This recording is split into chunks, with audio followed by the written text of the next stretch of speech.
चलिए आवाज आ रही है? आवाज आ रही है? हम लोग की आवाज नहीं आएगी। आवाज आ रही है ना सबको? आइए चलिए, बात ना करेंगे तो मजा आएगा सवाल में, बात करेंगे तो मजा आएगा। ध्यान दीजिएगा, ध्यान दीजिए। चलो अब हम आते हैं सेकेंड लेक्चर पे। अपने जो लेक्चर हमारा था, पहले वाला लेक्चर जो था, कौन सा लेक्चर था? इसके पास बेसिसिटी वाला लेक्चर था। उस लेक्चर पे हम लोग आते हैं। बेसिसिटी के आगे वाली कहानी हम लोग ले चलते हैं और उसी के आगे हम लोग लेक्चर को कंटिन्यू करते हैं।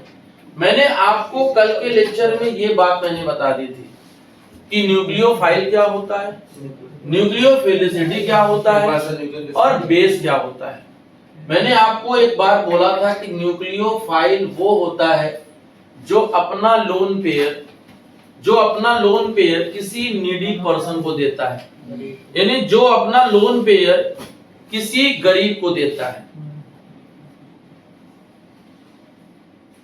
ठीक है, समझ में आ रहा है?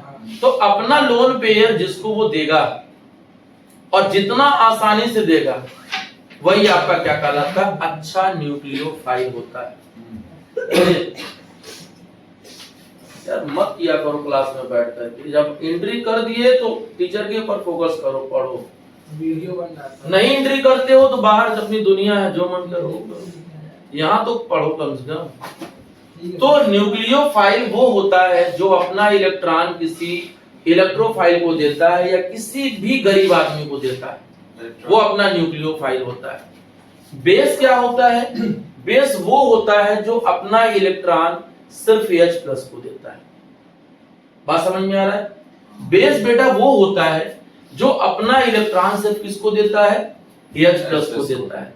और न्यूक्लियोफाइल वो होता है जो दुनिया के किसी भी गरीब आदमी को अपना इलेक्ट्रॉन दे सकता है। दुनिया के किसी भी इलेक्ट्रॉन डिफिशिएंट पर्सन को अपना इलेक्ट्रॉन दे देता है, उसे हम क्या बोलते हैं बेटा? बेस बोलते हैं। क्लियर है? तो ये न्यूक्लियोफाइल होता है। सिर्फ हाइड्रोजन प्लस को देने वाला जो होता है वही बेस कहलाता है। जो सिर्फ H+ को इलेक्ट्रॉन देगा वही अपना बेस कहलाता है। क्लियर है ना? तो यहां तक हमने बता दिया था। और मैंने ये भी बोला था कि जो जितना इजीली किसी इलेक्ट्रोफाइल को अपना इलेक्ट्रॉन देता है वो उतना अच्छा न्यूक्लियोफाइल होता है। और न्यूक्लियोफिलिसिटी मैंने बोला भी था कि nucleophile can be compared by comparing the rate constant. जो जितना अच्छे से इलेक्ट्रॉन किसी इलेक्ट्रोफाइल को देगा वो उतना अच्छा न्यूक्लियोफाइल होगा, और जो आसानी से इलेक्ट्रॉन नहीं देता है उसका न्यूक्लियोफिलिसिटी क्या होता है? कम होता है। तो वो मैंने बोला था कि आपको केमिकली कंट्रोल्ड रिएक्शन में देखा जाता है। इसीलिए केमिकली कंट्रोल्ड यानी काइनेटिकली कंट्रोल्ड रिएक्शन यानी केमिकल काइनेटिक्स के अंदर हम K और K1 और K2 की स्टडी करते हैं। यानी हम बोल सकते हैं कि जितना आसानी से ये न्यूक्लियोफाइल इस R को अपना इलेक्ट्रॉन देगा उतना ज्यादा K होगा। जितना डिफिकल्टी से कोई अपना इलेक्ट्रॉन देता है उतना कम K की वैल्यू होती है। ठीक है ना? यहां तक हम लोगों ने बात कर लिया था। अब मैं यहां से बताता हूं बेस और बेसिसिटी क्या होता है। बेस का मतलब होता है कि it's use the pair to attack on the H+ ion. मैंने बोला ना, हाइड्रोजन एटम नहीं बेटा, हाइड्रोजन प्लस को देने वाला लोग जो होता है वो बेस होता है। सिर्फ और सिर्फ H+ को जो देगा बेटा वही बेस कहलाता है। तो अगर मान लो ये B निगेटिव है और H+ गरीब है, तो B अपना इलेक्ट्रॉन H+ को दे रहा है और देने के बाद बेटा ये BH बॉन्ड बना रहा है। क्या बना रहा है? BH। और आप पढ़े हो केमिकल इक्विलिब्रियम में कि अगर कोई रिएक्शन इक्विलिब्रियम में बेटा एग्जिस्ट करता है, कोई रिएक्शन अगर इक्विलिब्रियम में एग्जिस्ट करता है तो उसका रिएक्शन इक्विलिब्रियम कांस्टेंट निकालिए। बेटा इक्विलिब्रियम कांस्टेंट जो होता है बेटा कंसंट्रेशन ऑफ प्रोडक्ट का upon the product of the concentration of reactant होता है। आप ये वाली बात आप देख सकते हो, ये वाली।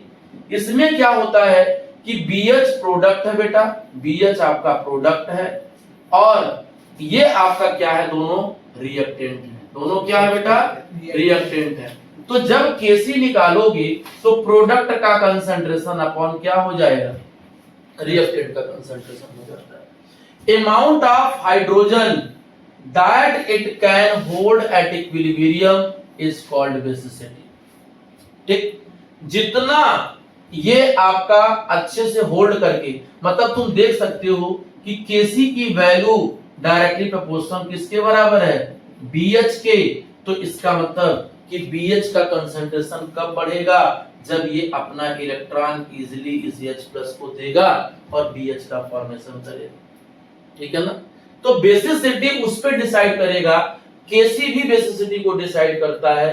तो amount of hydrogen that it can hold at equilibrium is called basicity.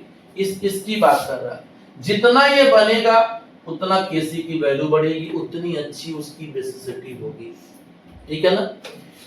दूसरी बात देखो, एक दो रिएक्शन से लेकर हम लोग कंपेयर करेंगे। बेटा ये एक बेस ये है और ये अपना इलेक्ट्रॉन इसको दे रहा है, नॉर्मल बात बता रहा हूं। तो B1H बना रहा है और इसके लिए Kc आपका क्या होगा, ये वाला आपका Kc होगा, जो Kc इक्वल टू क्या है बेटा, प्रोडक्ट का कंसंट्रेशन अपॉन रिएक्टेंट का कंसंट्रेशन। और दूसरा रिएक्शन में दूसरा बेस ये है बेटा, ये अपना H+ इलेक्ट्रॉन H+ को दे रहा है, B2H बना रहा है और इसका भी जो कंसंट्रेशन दिख रहा है इक्विलिब्रियम कांस्टेंट B2H अपॉन, इसका मतलब इसमें Kc से रिलेशन है, K से रिलेशन नहीं है। तो इसका मतलब ये केमिकली काइनेटिक मतलब काइनेटिक फंक्शन नहीं होता है, ये थर्मोडायनेमिक फंक्शन होता है। क्या होता है बेटा, थर्मोडायनेमिक फंक्शन होता है। बोलो क्लियर है। तो यहां पर बेसिसिटी ऑफ बेस जो होता है वो इक्विलिब्रियम कांस्टेंट से कंपेयर किया जाता है। ध्यान देना ये पॉइंट बेटा, basicity of base compared by comparing the equilibrium constant, और ये आपका क्या होता है, थर्मोडायनेमिकली कंट्रोल्ड होता है, क्योंकि ये टेंपरेचर डिपेंडेंट फंक्शन होता है। बात समझ में आ गया। उसके पहले न्यूक्लियोफिलिसिटी जो था वो काइनेटिक कंट्रोल था, और क्योंकि वो रेट कांस्टेंट पे डिपेंड कर रहा था, कितना आसानी से या कितना डिफिकल्टी से कोई न्यूक्लियोफाइल अपना इलेक्ट्रॉन दे रहा है वो उस पे डिपेंड करता है। और यहाँ बेस कितना इजीली अपना इलेक्ट्रॉन दे करके Kc की वैल्यू बढ़ा या घटा रहा है वो उस पे डिपेंड कर रहा है, राइट।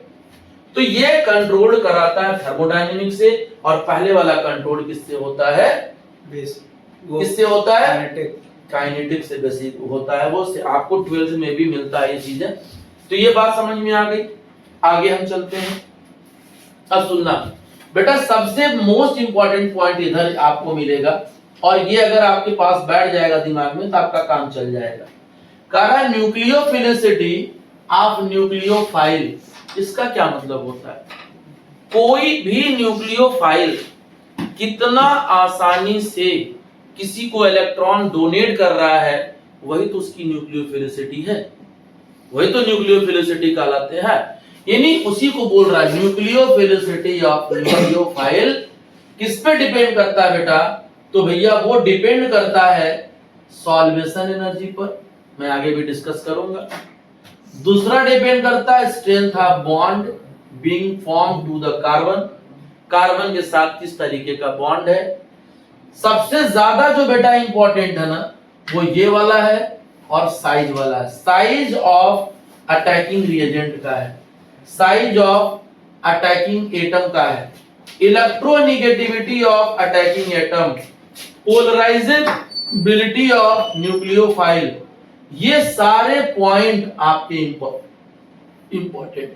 सबसे ज्यादा जो इंपॉर्टेंट है वो 1, 2, 3 और 4 पॉइंट है। पहला सॉल्वेशन ज्यादा, उसके बेसिस पे देखना है। साइज ऑफ अटैकिंग एटम की साइज क्या है उसके बेसिस पे देखना है। इलेक्ट्रोनेगेटिविटी ऑफ अटैकिंग एटम के बेसिस पे देखना है। और पोलराइजेबिलिटी, पोलराइजेबिलिटी का मतलब होता क्या है कि कोई भी पॉजिटिव चार्ज वाला बॉडी स्पीसीज एनाइन को कितना खींचता अपने पास। सपोज करो कि ये प्लस चार्ज वाला बंदा है और ये नेगेटिव चार्ज वाला बंदा है, तो कितना अपने इसके वजह से अपनी तरफ इसको खींच रहा है, इस प्रोसेस को ही तो हम पोलराइजेशन कहते हैं।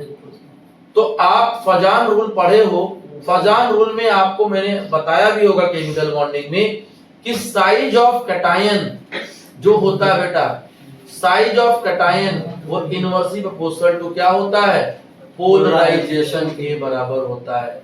और साइज ऑफ एनायन जो होता है बच्चा, साइज ऑफ एनायन जो होता है वो आपका डायरेक्टली प्रोपोर्शनल होता है पोलराइजेबिलिटी के, पोलराइजेबिलिटी के डायरेक्टली होता है। यानी एनायन जितना बड़ा होगा बेटा, साइज ऑफ एनायन बेटा जितना बड़ा होगा, लार्ज होगा, उतना उसकी पोलराइजेबिलिटी ज्यादा होगा। बात समझ में आ रहा है। और कैटायन की साइज जितनी छोटी होगी, साइज ऑफ कैटायन जिसकी बेटा स्मॉल होगी, जितनी छोटी होगी उतना पोलराइजेशन फास्ट होगा और उतना उस मॉलिक्यूल का कोवैलेंट कैरेक्टर होगा। ठीक है, तो पोलराइजेशन वाला फंडा हम यहाँ पे पढ़ेंगे। अब क्या बोल रहा है कि if attacking atom having the same और almost size then strong base are better nucleophile. अगर जो अटैकिंग एटम है उनकी साइज बराबर हो गई, उनकी साइज सेम हो गई, तो फिर हम कैसे डिसाइड करेंगे? तो बेटा डिसाइड जो करेंगे वो बेटर न्यूक्लियोफाइल पे डिपेंड करता है। अभी हम एग्जांपल आगे देखते हैं, एक एक एग्जांपल हम लोग ध्यान देंगे। यहाँ पे आ जाइए, सबसे शानदार एग्जांपल यहाँ पर है, ध्यान दीजिएगा। क्या एग्जांपल शानदार है बेटा? तुमसे ये पूछेगा कि आप बताओ H2O और OH माइनस, भाई H2O से ही तो OH माइनस बनता है।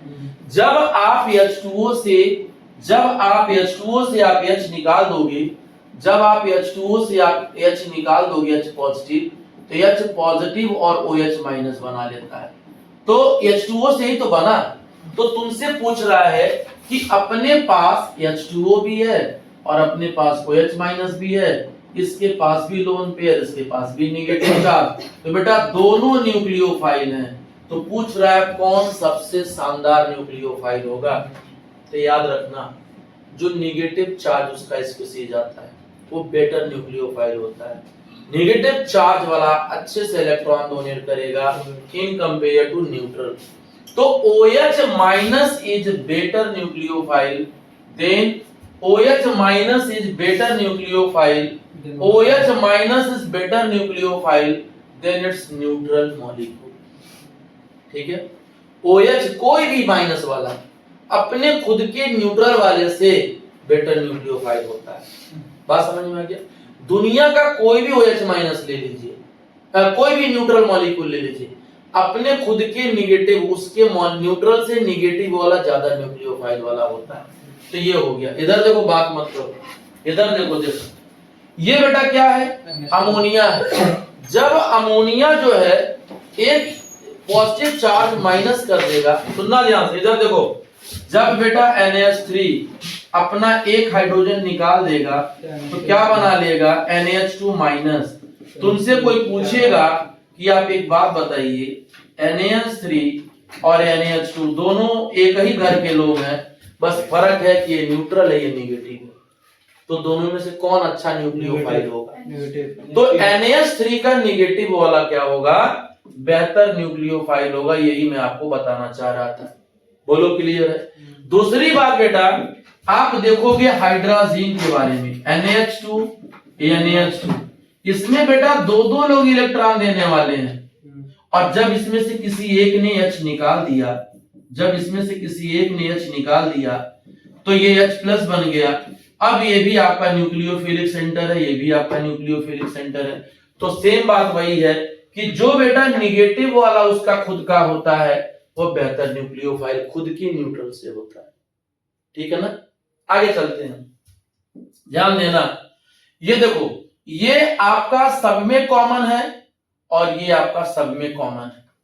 बस यहां पे क्या दिया है बेटा? यहां पे जो दिया है, यहां पर NH निगेटिव है और ये NH2 है। अभी तो हम लोगों ने पढ़ा कि जो NH2 निगेटिव वाला होगा वो बेस्ट न्यूक्लियोफाइल होगा अपने खुद के न्यूट्रल से। क्लियर हो गया? नेक्स्ट आपका क्या होगा? ये आपका एल्कोहल निगेटिव और न्यूट्रल है। जब तुम H निकाल दोगे, सपोज करो कि आप यहां से H निकाल रहे हो, O माइनस बना दिए, तो बेटा एक बात बताओ, ए भी लोन पेयर वाला, ये नेगेटिव वाला, लेकिन नेगेटिव चार्ज उसी से न बनाए हो, तो न्यूट्रल वाला क्या होगा, न्यूट्रल वाले से बेहतर अपना क्या होगा, एनायन वाला होगा, नेगेटिव चार्ज वाला होगा। बोलो कोई दिक्कत किसी को? फिर आ जाओ यहाँ पर, अपने पास तुमसे पूछ देगा, एक बात बताओ, इन दोनों में सबसे शानदार कौन होगा बेसिक ऑर्डर में? सबसे शानदार कौन बेसिक ऑर्डर होगा? तो ध्यान देना, बेसिक ऑर्डर में बेस देने का, इलेक्ट्रॉन देने की टेंडेंसी। पहले न्यूक्लियोफिलिसिटी देखो बेटा, न्यूक्लियोफिलिसिटी जो होता है ना, वो इलेक्ट्रोनिगेटिविटी पर यहां डिसाइड किया जा रहा है। एक बात बताओ, अगर इलेक्ट्रोनिगेटिविटी ज्यादा है तो इलेक्ट्रॉन डोनेटिंग टेंडेंसी कम हो जाएगी ना बेटा, इलेक्ट्रॉन डोनेटिंग टेंडेंसी क्या हो जाएगी, कम हो जाएगी। वो थोड़ी ना इलेक्ट्रॉन देने जाएगा, वो कहेगा कि भाई हम तो वैसे ही ताकतवर हैं, हम क्यों इलेक्ट्रॉन देंगे। बात समझ में आ रहा है? वो यही बोलेगा कि हम तो खुद से ताकतवर हैं, मेरी इलेक्ट्रोनिगेटिविटी अच्छा है, मेरी दुनिया में कुछ इमेज है, मेरा रुतबा है, तो हम क्यों इलेक्ट्रॉन देने जाएंगे। तो याद रखना, इलेक्ट्रोनिगेटिविटी अगर बढ़ेगी, देखो एकदम मजे की बात बता रहा हूं, ध्यान से सुनना, अगर इलेक्ट्रोनिगेटिविटी बेटा बढ़ेगी तो इलेक्ट्रॉन डोनेटिंग टेंडेंसी यहां पर कम हो रहा है। क्या हो रहा है? कम हो रहा है, क्योंकि तुम लेफ्ट टू राइट जा रहे हो ना भाई। जब कार्बन और ऑक्सीजन तो सेम पीरियड का है ना, तो आप लेफ्ट टू राइट जा रहे हो ना बेटा, तो जब अक्रॉस द पीरियड आप ट्रेवल करते हो तो आपका साइज क्या होता है, घटता है, और इलेक्ट्रोनिगेटिविटी क्या होता है, बढ़ता है। तो इलेक्ट्रॉन डोनेटिंग टेंडेंसी क्या हो जाएगा, कम हो जाएगा। ताकतवर है तो कैसे इलेक्ट्रॉन दे देगा, है? इलेक्ट्रॉन डोनेटिंग टेंडेंसी मैं यही लिख रहा हूं कि उल्टा होता है इस केस में, यानी electronegativity just reverse two electron donating tendency. नाक मत कटवाओ तुम लोग, समझो ध्यान से, यहां समझा रहे हैं, फारसी तो नहीं बोल रहे हैं। तो अगर इलेक्ट्रोनिगेटिविटी ज्यादा है तो इलेक्ट्रॉन देने की टेंडेंसी कम होगी, तो न्यूक्लियोफिलिसिटी कम होगी। अब बताओ, कार्बन और ऑक्सीजन में सबसे ज्यादा electronegativity, carbon and nitrogen, oxygen में, सॉरी, कार्बन एंड ऑक्सीजन में सबसे ज्यादा इलेक्ट्रोनिगेटिविटी कौन होगी? कार्बन एंड ऑक्सीजन में, बताइए। कार्बन दिया है ना, तो कार्बन और ऑक्सीजन में सबसे ज्यादा इलेक्ट्रोनिगेटिविटी अगर बढ़ोगी तो लेफ्ट टू राइट जाने पर ऑक्सीजन छोटा हो जाता है। तो ऑक्सीजन जब छोटा होगा तो इलेक्ट्रोनिगेटिविटी ज्यादा, क्योंकि इलेक्ट्रोनिगेटिविटी जो होता है ना बेटा, वो साइज ऑफ एटम के भी क्या होता है, उल्टा होता है। साइज ऑफ एटम के क्या होता है, उल्टा होता है। अगर एटम की साइज बड़ी तो इलेक्ट्रोनिगेटिविटी कम, और अगर एटम की साइज छोटी तो इलेक्ट्रोनिगेटिविटी क्या होगा, ज्यादा होगा। ठीक है, आनंद है? ठीक ठीक, समझ में आ गया सबको? तो एक बात बताओ, इनमें किसकी साइज बड़ी है, कार्बन की, और छोटी किसकी है, ऑक्सीजन। तो ऑक्सीजन इज मोर इलेक्ट्रोनिगेटिव ना कार्बन से, तो भैया इलेक्ट्रॉन डोनेटिंग टेंडेंसी किसका कम हो जाएगा, ऑक्सीजन का। तो न्यूक्लियोफिलिसिटी भी क्या हो जाएगा, न्यूक्लियोफिलिसिटी भी कम हो जाएगा।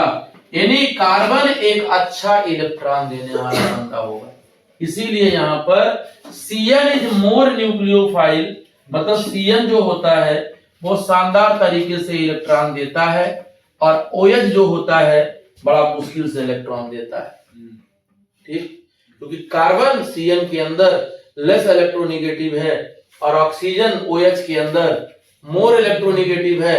इसका मतलब ऑक्सीजन इलेक्ट्रॉन नहीं देगा अच्छे से, कार्बन बेचारा गरीब है, धीरे से अपना इलेक्ट्रॉन दे देता है।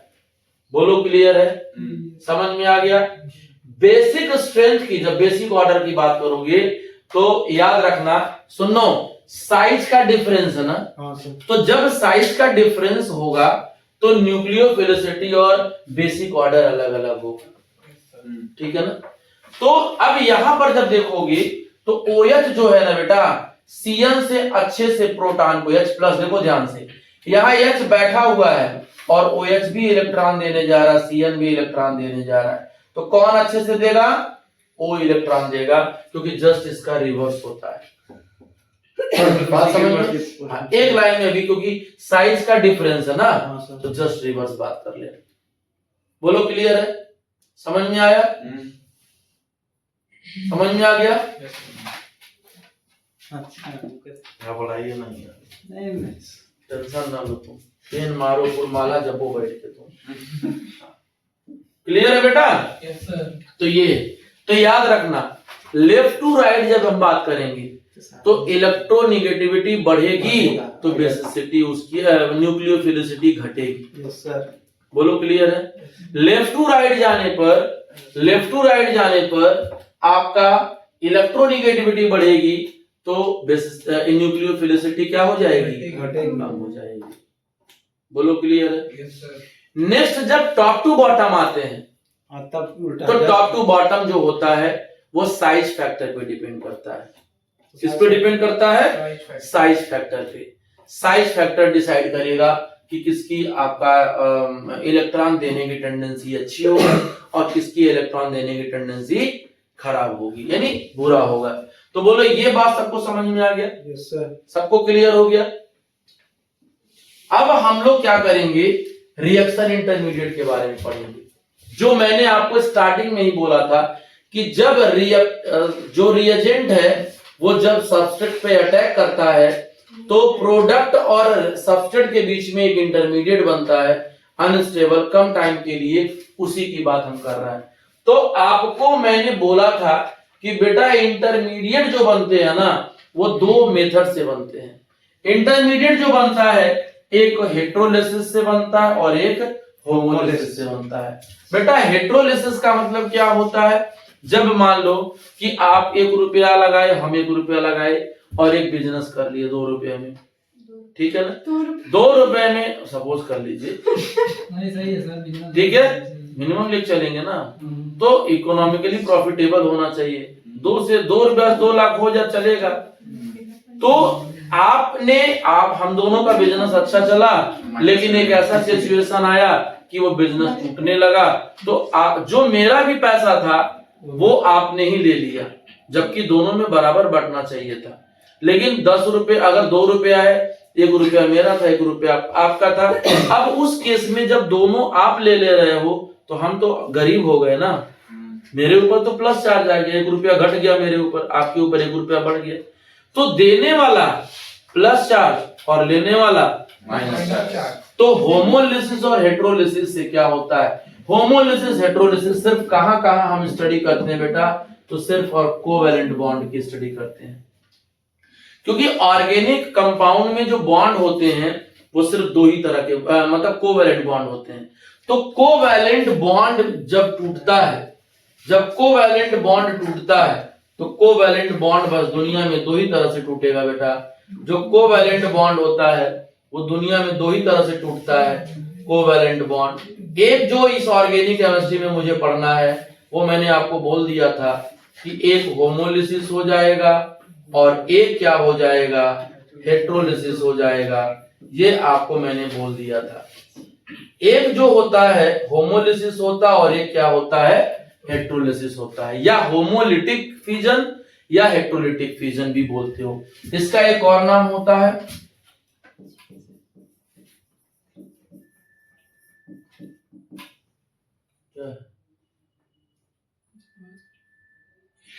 होमोलिटिक फिजन और एक क्या होता है? Heterolytic fission.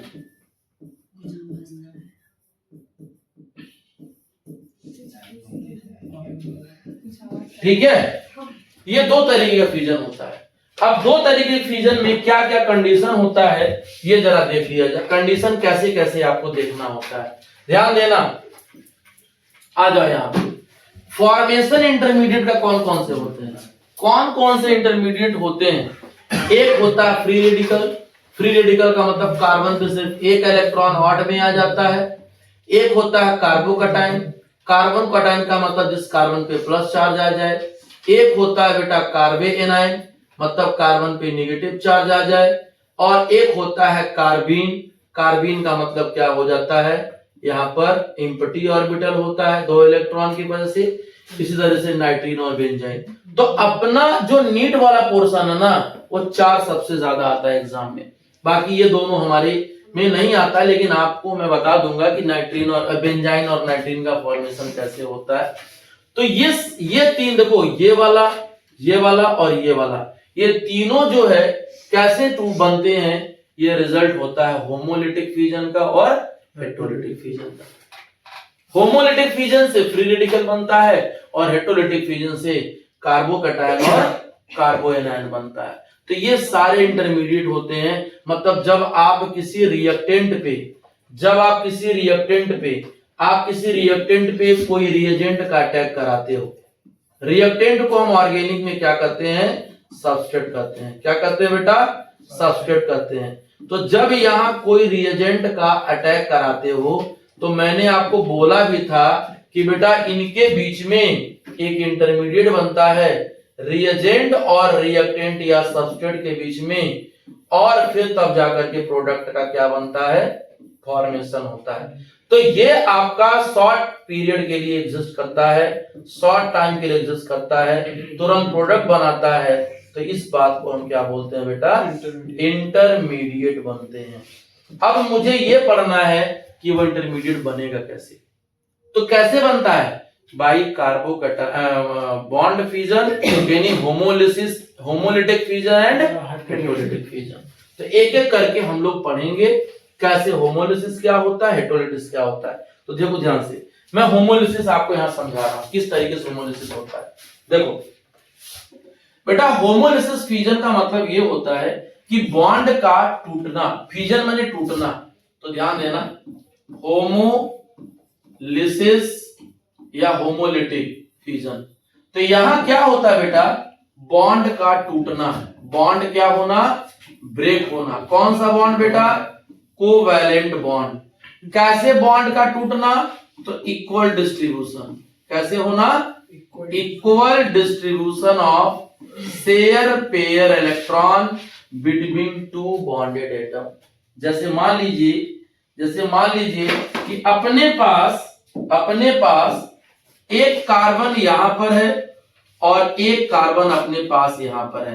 एक्चुअली जो बॉन्ड होता है ना बेटा, ये दोनों कार्बन के बीच में होता है। तो हम अगर सही से बॉन्ड दिखाएं तो हमारा बॉन्ड ऐसे होता है बेटा, इस तरीके से। और इसके बीच में क्या होते हैं, 2 इलेक्ट्रॉन होते हैं ऐसे। भाई दोनों इलेक्ट्रॉन से बना होता है ना, एक इलेक्ट्रॉन एक कार्बन का होता है, एक इलेक्ट्रॉन दूसरे कार्बन का होता है। अब जब ये बॉन्ड टूटने लगता है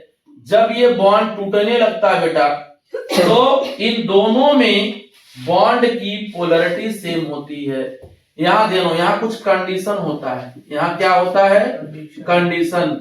वो कंडीशन डिसाइड करेगा कि वो बॉन्ड इक्वल टूटेगा या अनइक्वल टूटेगा।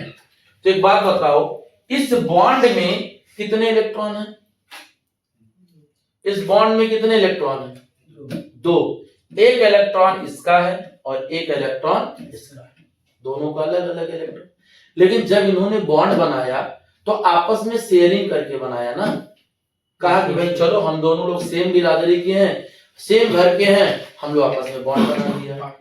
लेकिन जब बॉन्ड टूटेगा तो 2 तरीके से, एक बॉन्ड का ब्रेक होना, ये होमोलिसिस, बराबर बट गया। अब ये कहता है कि चलो भैया अब हम लोग का बिजनेस नहीं चलेगा, जितना रुपया तुम लगाए थे तुम ले लो और जितना रुपया हम लगाए थे हम ले लें। तो इसे कहते हैं, एक इलेक्ट्रॉन ये ले लिया और एक इलेक्ट्रॉन ले लिया, हाफ एरो से एक इलेक्ट्रॉन का मूवमेंट दिखाया जाता है। तो ये क्या कहलाएगा, होमोलिसिस कहलाएगा। क्या कहलाएगा, होमोलिसिस। तो क्या बना बेटा, बना क्या, यहां पर बन गया फ्री रेडिकल। इस एक इलेक्ट्रॉन वाले को क्या बोलते हैं, फ्री रेडिकल बोलते हैं। इस एक इलेक्ट्रॉन वाले को क्या बोलते हैं बेटा, फ्री रेडिकल बोलते हैं। बोलो, बात समझ में आ गया। अब इस एक इलेक्ट्रॉन को बोलने के लिए अपना कुछ कंडीशन है ना बेटा। तो वो कौन सा कंडीशन है जो आपका होमोलिसिस कराएगा? जबरदस्ती थोड़ी ना बोल दोगे। होमोलिसिस कराने का कंडीशन पहली बात कि सनलाइट होना चाहिए। क्या होना चाहिए बच्चा? सनलाइट, जिसे हम कहते हैं डिफ्यूज सनलाइट।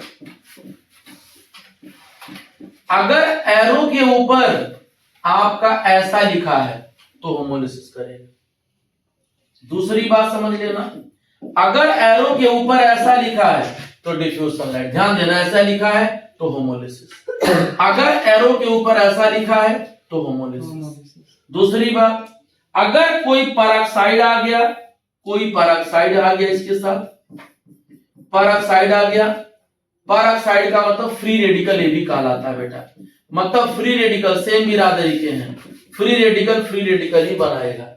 और पेरोक्साइड जो होता है वो बेंजोइल पेरोक्साइड होता है, और ये आपका जो इसका फॉर्मूला होता है OOCO(C6H5). तो जब ये बॉन्ड टूटेगा बेटा ना, जब बॉन्ड टूटेगा ना, तो देखो यहां पर पेरोक्साइड बनेगा। ये पेरोक्साइड लिंक कहलाता है। क्या कहलाता है? पेरोक्साइड लिंक कहलाता है। तो पेरोक्साइड अगर दे रहे हो तो वो भी आपका क्या बनाएगा? फ्री रेडिकल बनाएगा। सनलाइट दोगे तो फ्री रेडिकल बनाएगा। बोलो क्लियर है? तो ये सारे कंडीशन, मेन कंडीशन अपने पास है कि फ्री रेडिकल वही बनाता है, या तो डिफ्यूज सनलाइट हो, या तो कोई फ्री रेडिकल हो, या तो कोई पेरोक्साइड हो। और पेरोक्साइड में सबसे ज्यादा जो यूज होता है उसे बेंजोइल पेरोक्साइड कहते हैं। तो ये क्या बना देगा? फ्री रेडिकल बना देगा। बोले क्लियर है? समझ में आ गया? इतना ही नहीं, अगर कहीं लिख दिया NPS, NPS माने क्या? Non polar solvent. अगर कहीं नॉन पोलर सॉल्वेंट लिख दिया तो भी आपका क्या है? वो भी फेवर करेगा होमोलिसिस को। अगर कहीं नॉन पोलर CS2 हो गया, CCl4 हो गया, ये सारे लोग नॉन पोलर, अरे जिसका डाइपोल मोमेंट 0 होता है उसको क्या कहते हैं? नॉन पोलर कहते हैं। तो फ्री रेडिकल इस तरीके से बनाता है। कोई दिक्कत किसी को? तो फ्री रेडिकल में तुम देख रहे हो कि बेटा कार्बन के पास 3 बॉन्ड है, 3 हाइड्रोजन है और 1 इलेक्ट्रॉन है। तो 2 इलेक्ट्रॉन, 2 इलेक्ट्रॉन, 2 इलेक्ट्रॉन और 1 टोटल कितने हो जाएंगे? 7। इसका मतलब ये ऑड इलेक्ट्रॉन स्पीसीज है। ऑड इलेक्ट्रॉन स्पीसीज का मतलब क्या होगा? ये पैरामैग्नेटिक होगा। यानी मैग्नेट के पास जब ले जाओगे तो मैग्नेट को क्या करेगा? ये इंटरैक्ट करेगा। ये पैरामैग्नेटिक है। ऑड इलेक्ट्रॉन का मतलब पैरामैग्नेटिक प्रॉपर्टी में मैग्नेट इसको खींच लेता है। बोले क्लियर हो गया? समझ में आ गया? सबको क्लियर है? समझ में आया? अब आता है कि फ्री रेडिकल के टाइप। फ्री रेडिकल के टाइप ऑफ फ्री रेडिकल। तो बेटा क्या होता है? ध्यान देना, एक होता है 1 डिग्री फ्री रेडिकल, एक होता है बच्चा 2 डिग्री फ्री रेडिकल, एक होता है बच्चा 3 डिग्री फ्री रेडिकल, एक होता है बेंजाइलिक फ्री रेडिकल। सारा मैं टाइप बता देता हूं ताकि आगे कोई प्रॉब्लम ना हो। अब 1 डिग्री का मतलब क्या हुआ बेटा? जिस कार्बन से, सुनना, जिस कार्बन पे वो टोपी है उससे सिर्फ एक ही कार्बन अटैच है, तो कौन सा डिग्री हो गया? 1 डिग्री हो गया। जिस कार्बन पे फ्री रेडिकल है उस पे 2 मिथाइल ग्रुप लगा हुआ है, उसको क्या बोलना? एक इधर है, एक इधर है। 2 आपके पास दिख रहे हैं, एक इधर और एक इधर, तो 2 डिग्री होगा। इसके पास कितने थे? सिर्फ 1 थे, तो 2 डिग्री। बेटा 3 डिग्री का मतलब क्या है? 3 कार्बन लगे हुए हैं इनको सप्लाई करने के लिए इलेक्ट्रॉन। तो एक फ्री रेडिकल से एक इधर, एक इधर, एक इधर डायरेक्ट कनेक्ट है। इसका मतलब कौन सा डिग्री हो गया? 3 डिग्री हो गया। बेंजाइलिक का मतलब बेटा क्या है? बेंजीन के ऊपर जब फ्री रेडिकल होता है तो उसको बेंजाइलिक फ्री रेडिकल कहते हैं। अब ये फ्री रेडिकल 3 कैटेगरी में होगा। 1 डिग्री बेंजाइलिक फ्री रेडिकल, फिर 2 डिग्री बेंजाइलिक फ्री रेडिकल, और फिर 3 डिग्री बेंजाइलिक फ्री रेडिकल। इस तरीके से आपको बेंजाइलिक फ्री रेडिकल का एग्जांपल मिलता है। 1 डिग्री का मतलब हुआ कि बेटा जिसपे फ्री रेडिकल है उससे सिर्फ एक ही कार्बन डायरेक्ट टच में है। देख सकते हो यही ना टच है, तो ये 1 डिग्री हुआ। 2 डिग्री का मतलब क्या हुआ बेटा, जब एक ही कार्बन से, एक ही फ्री रेडिकल से 2 कार्बन अटैच हैं, देख सकते हो, एक ये वाला कार्बन और एक तुम्हारा ये वाला कार्बन, नहीं हो जाएगा? बोलो। तो 2 डिग्री हो जाएगा। एक 3 डिग्री में आ जाओ, 3 degree benzylic free radical, 3 degree का मतलब इधर लगा लो, ये बेंजीन लगा लो, और ये आपका फ्री रेडिकल है। तो कितने फ्री रेडिकल इधर, एक इधर, एक इधर और एक इधर, कितने कार्बन दिख रहे हैं आपको? एक यहां पर, एक यहां पर, एक यहां पर, तो 3 डिग्री होता है। बोलो क्लियर है? इसके बाद एक और होता है, अगर आपको ध्यान देना होगा तो उसे कहते हैं एलाइलिक फ्री रेडिकल। एलाइलिक का मतलब क्या है? CH2 डबल बॉन्ड CH, बगल वाले कार्बन पे अगर एक इलेक्ट्रॉन आ गया ऑड में, तो इसे क्या बोल देना बेटा? एलाइलिक फ्री रेडिकल बोल देना। क्लियर है ना? तो ये सारे आपके टाइप ऑफ फ्री रेडिकल्स हैं। फ्री रेडिकल से आपको स्टेबिलिटी देखना होगा, बहुत सारे इसके एप्लीकेशन होते हैं, वो हम लोग आगे बात करेंगे। अभी हम सिर्फ टाइप ऑफ फ्यूजन पढ़ा रहे हैं, तो होमोलिसिस की कहानी हो गई ना? होमोलिसिस की कहानी हुई कि नहीं? समझ में आ गया? लास्ट में दोबारा बता दीजिए। ये बेटा देखो, एलाइलिक का मतलब क्या होता है पहले समझ लो। जैसे मान लो डबल बॉन्ड CH और CH3, डबल बॉन्ड वाले का हाइब्रिडेशन sp2 और जस्ट बगल वाले का क्या है? sp3 है। तो अगर इससे एक बॉन्ड होमोलिसिस करके निकाल दिया जाए तो यही आपका ये एलाइलिक कार्बन कहलाता है। क्या कहलाता है? ये आपका एलाइलिक कार्बन कहलाता है। तो बेटा जब इस कार्बन से एक H निकाल दोगे तो यही तो आएगा होमोलिसिस करके। होमोलिसिस का मतलब कि मान लो ये 2 है, H है, एक इलेक्ट्रॉन इधर, एक इलेक्ट्रॉन इधर, भाई 2 इलेक्ट्रॉन है इस बॉन्ड में, तो होमोलिसिस का रिजल्ट यही होता है। तो अपना ये फ्री रेडिकल का कहानी था। फ्री रेडिकल आपको मैंने बता दिया। अब कल जो लेक्चर हमारा रहेगा फ्री रेडिकल के बाद, मैं आपको इसका फीचर्स, देखो फ्री रेडिकल का फीचर भी बता दे। 2 मिनट रुक जाओ। फ्री रेडिकल की क्या प्रॉपर्टी होती है जरा ये देख लिया जाए। 2 मिनट की बात है और 2 मिनट टाइम लगेगा। पहली बात, होमोलिसिस से बनता है। दूसरी बात, न्यूट्रल है, कोई चार्ज नहीं होता है। तीसरी बात, सेपरेट ऑफ इलेक्ट्रॉन, एक इलेक्ट्रॉन दिखता है अलग से। चौथी बात, ये गरीब होता है, भाई 7 ही इलेक्ट्रॉन होता है उसके पास ना, यार इसी के पास 2, 2, 4, 2, 6 और एक 7 इलेक्ट्रॉन है ना, तो ये गरीब होता है, इलेक्ट्रॉन डिफिशिएंट होता है। जब इलेक्ट्रॉन डिफिशिएंट होगा तो इलेक्ट्रॉन चाहिए ना, तो किसी न किसी से इलेक्ट्रॉन लेगा ना ये, इसीलिए क्या होता है बेटा? इलेक्ट्रॉन एक्सेप्टर होता है, इसको इलेक्ट्रॉन चाहिए। बात समझ में आ गई? इसके बाद बेटा ये आ जाइए, इलेक्ट्रोफाइल होता है but not Lewis acid. Electrophile होता है लेकिन लुईस एसिड का मतलब कि कोई एक पेयर इलेक्ट्रॉन दे। इलेक्ट्रोफाइल, लुईस एसिड का मतलब क्या? जो 2 इलेक्ट्रॉन को एक्सेप्ट करे, और इसको तो एक तो चाहिए। तो ये कहानी है। 1 अनपेयर्ड इलेक्ट्रॉन, सो पैरामैग्नेटिक, पहले ही बता दिया can be trapped bye O2 minus. तो ये आपको अलग से मैं समझा दूंगा। ऑक्सीजन इज फ्री रेडिकल, तो ये भी बता देंगे। हाँ, सबसे मोस्ट इंपॉर्टेंट है कि इसका हाइब्रिडेशन क्या होता है? sp2 होता है। 1 सिग्मा, 2 सिग्मा, 3 सिग्मा, क्या होता है ये? sp2। अगर हाइड्रोजन यहाँ रहता है तब, अगर फ्लोरीन आ गया, मोर इलेक्ट्रोनिगेटिव आ गया, तो ये हाइब्रिडेशन में पार्टिसिपेट करेगा, तो हाइड्रोजन sp3 हो जाता है। क्लियर है? तो ये free radicals are highly reactive and have tendency to get dimerize. Dimerize मतलब अपने खुद की तरह से साथ जुड़ जाना। जैसे मान लो ये फ्री रेडिकल, ये फ्री रेडिकल, तो ये अपने खुद के मॉलिक्यूल के साथ जुड़ जाता है। तो डाइमर का मतलब यही होता है। देखो ये डाइमराइज हो जाएगा, एक यहाँ एक यहाँ, और इनके बीच में एक बॉन्ड बन जाएगा, तो बॉन्ड ऐसे बन जाता है। तो एक मोनोमर था, मोनोमर मतलब होता सिंगल यूनिट, और ये क्या बन गया? डाइमर बन गया। ठीक है ना? तो फ्री रेडिकल की कहानी यही है। फ्री रेडिकल आपको मैंने बता दिया है। कल के लेक्चर से हम लोग कार्बोकैटायन, कार्बन आयन देख लेंगे, तो हमारा काम क्या हो जाएगा? खत्म हो जाएगा। क्लियर है? समझ में आया? तो कल हम लोग बात करते हैं, कल इसके आगे कंटिन्यू हेट्रोलिटिक फ्यूजन में पढ़ाऊंगा। कल के लेक्चर में मैं आपको हेटेरोलिटिक फ्यूजन पढ़ाऊंगा।